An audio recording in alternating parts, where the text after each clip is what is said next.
சென்னை விமான நிலையம் முதல் கிளாம்பாக்கம் பேருந்து நிலையம் வரை மெட்ரோ ரயில் நீட்டிப்புக்கான விரிவான திட்ட அறிக்கை தமிழ்நாடு அரசிடம் சமர்ப்பிக்கப்பட்டது. தமிழ்நாடு அரசுக்கு முன்னர் சமர்ப்பிக்கப்பட்ட விரிவான திட்ட அறிக்கை நிறுத்தப்பட்டுள்ளது. புதிய திட்ட அறிக்கையை அரசு முதன்மை செயலாளரும் சென்னை மெட்ரோ ரயில் நிறுவனத்தின் மேலாண் இயக்குநருமான சித்திக் சிறப்பு முயற்சிகள் துறை செயலர் கே கோபாலிடம் சமர்ப்பித்தார்.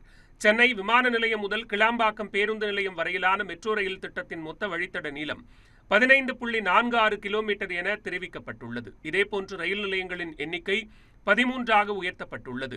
மேம்பால சாலை உட்பட அனைத்து பணிகளுக்குமான செலவு 9,335 கோடி என கணக்கிடப்பட்டுள்ளது.